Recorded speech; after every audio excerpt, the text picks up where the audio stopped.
Momentum Bettiah हाथा चौक का JEE main 2024 में ऐतिहासिक परिणाम 8 students above 99.5 percentile and 16 students above 99 percentile.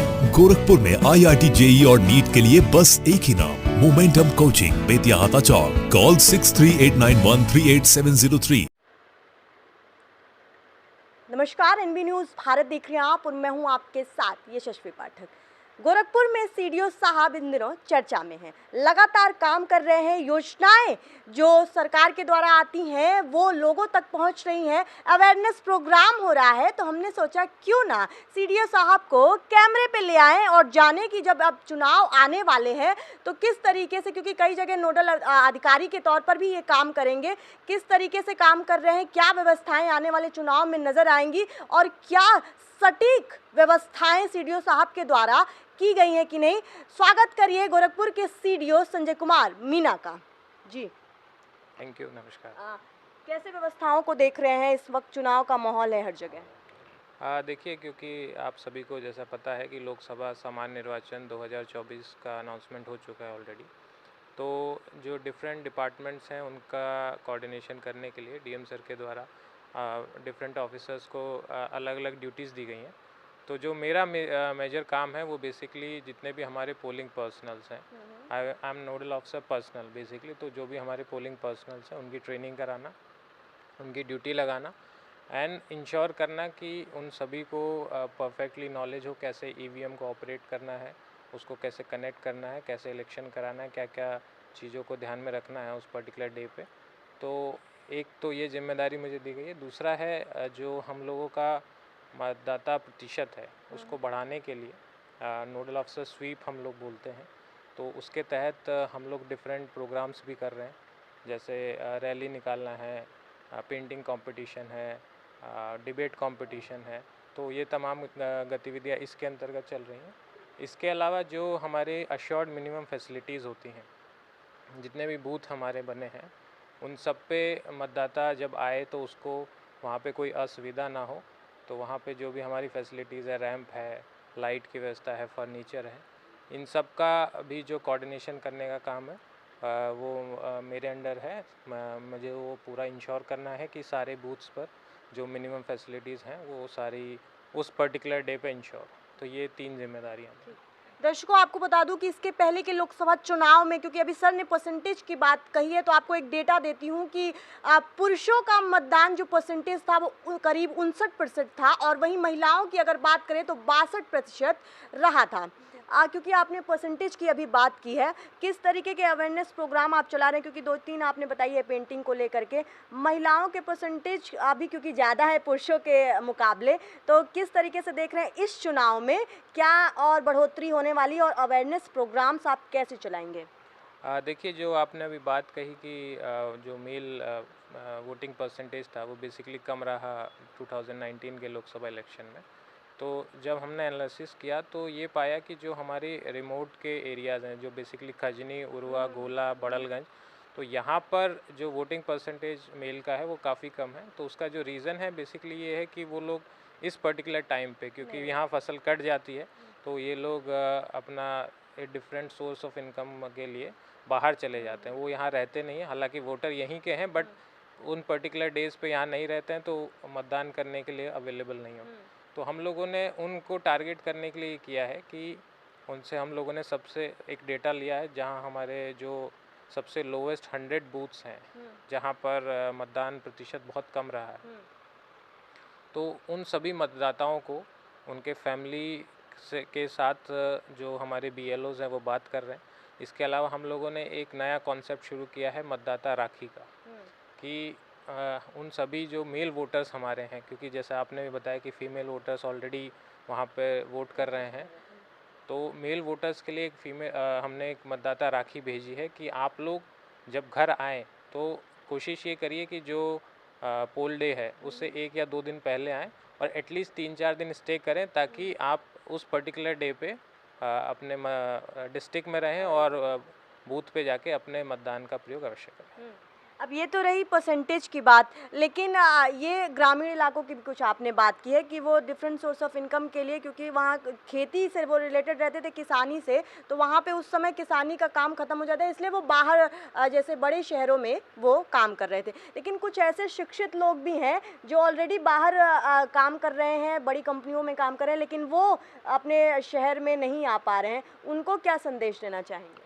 देखिए, मतदान करने के लिए अगर आप किसी कारणवश उपस्थित नहीं भी हो पाते हैं, तो जैसे हमारे जो आर्मी के पर्सनल्स होते हैं जो अलग अलग जगह पोस्ट होते हैं, क्योंकि सिक्योरिटी रीजंस की वजह से वो नहीं आ सकते, तो उनके लिए पोस्टल बैलेट की सुविधा होती है, electronically transmitted postal ballot service, हम उसको ETPBS हम लोग कहते हैं।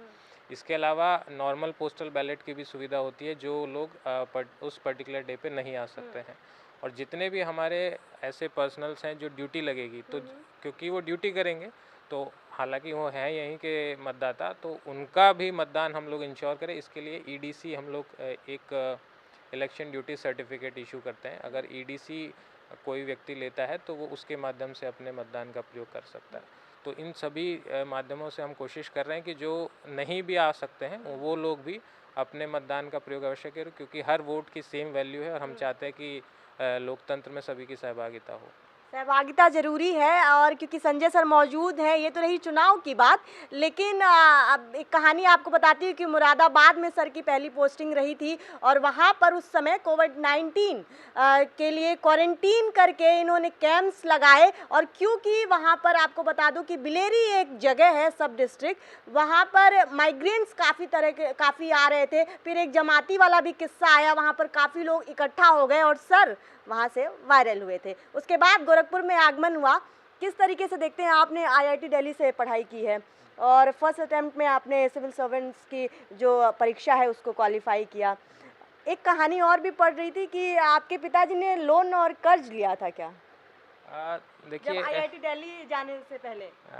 देखिए, सोशल मीडिया पे जो चीज़ें लिखी होती हैं, हाँ। कई बार हम लोग उससे बहुत ज़्यादा वो हो जाते हैं कि नहीं सब कुछ सच है। ऐसा बहुत सारी चीज़ें हाँ। सोशल मीडिया पे जो होती हैं वो ग्रामीण सच नहीं होती, कंडीशंस बनाई बहुत हैं आपके होती लिए। हैं। जी। लेकिन जैसे जो मुरादाबाद की आपने बात कही, तो उस टाइम पे बिलारी एक सब डिवीज़न है मुरादाबाद डिस्ट्रिक्ट का, और I was holding the SDM charge there. तो हुआ ये था कि उसके 10 दिन बाद, जब मैंने जिस दिन चार्ज लिया उसके 10 दिन बाद लॉकडाउन अनाउंस हो गया था पूरे कंट्री में। तो लॉकडाउन अनाउंस होते ही सब लोग फिर अपना घरों की तरफ वापसी हो रहे थे, और क्योंकि पहली बार ऐसी कोई डिज़ीज़ हम लोग इस जनरेशन में फेस कर रहे थे, तो लोगों को आइडिया भी नहीं था कि किस तरीके से इसको इनकाउंटर करना है। सभी लोग उसमें लगे हुए थे। तो जो गवर्नमेंट की गाइडलाइंस थी और जो शासन से निर्देश थे कि जो भी बाहर से आ रहा है पहले वो क्वारंटीन होगा 14 डेज़ के लिए, उसके बाद उसको अपने घर में भेजा जाएगा। तो उसके लिए क्योंकि सारे जो भी कमर्शियल शॉप सब कुछ बंद कर दिया गया था, तो जितने भी वहाँ पे मैरिज हॉल थे या बड़े बड़े वहाँ पे शादी के जो रिजॉर्ट्स होते हैं, उन सभी को हमने एक्वायर किया, वहाँ पे क्वारंटीन के लिए कैंप्स लगाए। वहाँ पे टीम हम लोगों ने अपनी तहसील की टीमें लगाई, वो लोग उनका डेटा कलेक्ट करते थे जो पोर्टल शासन से डेवलप किया गया था। और उसके बाद जब उनका टाइम पीरियड ख़त्म हो जाता तो देन उनको अपने रेस्पेक्टिव जो भी उनका विलेज है या टाउन है वहाँ पर बसों के माध्यम से भेजा जाता था। तो ये पूरे देश में चल रहा था, ऐसा कोई स्पेसिफिक नहीं था, बट ये था कि वहाँ पे जो इनफ्लो था वो बहुत ज़्यादा था, तो उसको मैनेज करने के लिए हमें कैंप्स का जो नंबर ऑफ़ कैंप्स थे वो बहुत ज़्यादा लगाने पड़े थे। इसी वजह से शायद उसको मीडिया में बहुत ज़्यादा इस तरीके से चलाया गया। बहुत अर्ली जॉइनिंग में इस तरीके की जब डिफ़िकल्टीज सामने आती हैं, एक सेकंड के लिए लगा कि बहुत इतना अर्ली इस तरीके की डिफ़िकल्टीज आ गई? देखिए, नहीं, अर्ली डिफ़िकल्टीज़ जब आप इसकी तैयारी करते हैं, नो डाउट आपको इसके लिए बहुत मेहनत करनी पड़ती है, सभी लोग करते हैं। और डिफ़िकल्टीज़ फेस करने और उसको आपको टाइमली डिसीजन लेना है, क्योंकि आपके पास इतना टाइम नहीं है कि आप उसको एनालाइज़ करें, क्योंकि एकदम से आपके सामने एक प्रॉब्लम खड़ी हो गई है। तो यही सर्विस में जब इनिशियली हम लोग इस चीज़ को फेस करते हैं तो कहीं ना कहीं उससे बहुत अच्छा एक्सपीरियंस हम लोगों को मिलता है, और वो हमारे करियर में आगे कहीं ना कहीं बहुत ज़्यादा हेल्प करता है। क्योंकि इनिशियली आपको ऐसी कोई दिक्कत आ जाए और आप उसको अगर ऑन एन एवरेज अच्छे से टैकल कर लें, तो उसका एक पॉजिटिव इम्पैक्ट भी रहता है, पॉजिटिव माइंडसेट बन जाता है। तो उसको पॉजिटिवली अगर हम लोग देखें तो एक अच्छी चीज़ भी है कि हमें इतना अर्ली इस तरीके के चैलेंज फेस करने को मिले। प्रारंभिक शिक्षा की बात कर रही हूँ। 3 तक आपने सरकारी स्कूल में पढ़ाई की है, अजमेर में भी आपने पढ़ाई की और उसके बाद आपने आईआईटी दिल्ली में एडमिशन लिया और फिर पहले ही अटेम्प्ट में आपने। जो लोग इस समय युवा आपको सुन रहे हैं, देख रहे हैं, किस तरीके से क्या गाइडेंस होना चाहिए कि क्योंकि आजकल हर किसी को जल्दी है, को बहुत शुरू से ही लोग तैयारियां शुरू कर दे रहे हैं, क्योंकि फर्स्ट अटेम्प्ट में आपने क्लियर किया है और आईआईटी एक बड़ा संस्थान है और उसमें भी आपने बड़ी अर्ली एडमिशन ले लिया। माइंडसेट और इस वक्त मेंटल हेल्थ को लेकर के बहुत बातचीत हो रही है, ख़ास तौर पर उन युवाओं को लेकर के जिन्होंने बहुत प्रेशर ले लिया है अपने सपनों को लेकर के, परिवार के सपनों को लेकर। देखिए, ये जो यूपीएससी का सिविल सर्विसेज एग्ज़ामिनेशन है, नो डाउट आपको हर तरीके से टेस्ट करता है। आपका मेंटली आप कितने फिट हैं उसको तो ये सबसे ज़्यादा टेस्ट करता है, क्योंकि बहुत अनप्रिडिक्टेबल है जैसा सभी लोग जानते हैं। बट उससे हताश होने की या निराश होने की ज़रूरत नहीं है, क्योंकि इस जर्नी में सीखने को बहुत कुछ मिलता है। क्योंकि आप एक तरीके से मैं ये ज़रूर कहूँगा जितने भी लोग यूथ जो इसकी तैयारी कर रहे हैं कि कोशिश करिए अपना सर्किल आप उतना जितना छोटा हो सकता है उतना छोटा रखिए और उसमें उतने वही लोग रहें जिनका जो वाइब्स होती है, जैसे हम कहते हैं ना, इससे हमें पॉजिटिव वाइब्स मिलती है, उन्हीं लोगों को अपने सर्किल में रखें। अगर कोई नेगेटिव वाइब्स का पर्सन आपके सर्किल में है तो मेरी रिक्वेस्ट होगी आप सभी लोगों से कि प्लीज़ उसको अपने सर्किल में फॉर द टाइम बिंग ना रखें, क्योंकि इसमें पॉजिटिव माइंडसेट होना बहुत ज़रूरी है। आपको हर 10-15 दिन बाद लगेगा कि ये तैयारी जो है मैं क्यों कर रहा हूँ या मेरा होगा कि नहीं होगा। ये ख्याल हर किसी के दिमाग में आते हैं, जो सेलेक्ट होता है उसके में भी, जो नहीं हो पाता, हर किसी, मतलब ये एक कॉमन है। तो उसको कैसे टैकल करना है उसके लिए ज़रूरी है कि आपके फ्रेंड सर्कल में ऐसे लोग लकीली मुझे मिले, तो I was able to do it in my first attempt. और कभी सोचा नहीं था, ऐसा नहीं है कि हम लोग ये सोच के चलते हैं कि पहले में ही क्लियर हो जाएगा, बट हाँ लक साथ में था तो फर्स्ट अटैम्प्ट में क्लियर हो गया। तो मैं यही कहूँगा कि आप लोग तैयारी करते रहिए, हताश होने की ज़रूरत नहीं है। और फर्स्ट अटैम्प्ट का सबसे जो अच्छा ये रहता है कि एक्सपेक्टेशंस नहीं होती है, क्योंकि जैसे जैसे आप 1-2 अटैम्प्ट दे लेते हैं तो फिर लगता है कि नहीं अब इस अटैम्प्ट में हो ही जाना चाहिए, हो ही जाना चाहिए। तो वो एक प्लस पॉइंट है। कई बार लोग उसको नेगेटिव में ले लेते हैं, बट मेरे हिसाब से वो एक प्लस पॉइंट है, क्योंकि आप जब एक्सपेक्टेशंस नहीं होती है तो आपके माइंड पे कोई प्रेशर नहीं है उस तरीके का कि मुझे इसमें सक्सेस मिलनी ही चाहिए।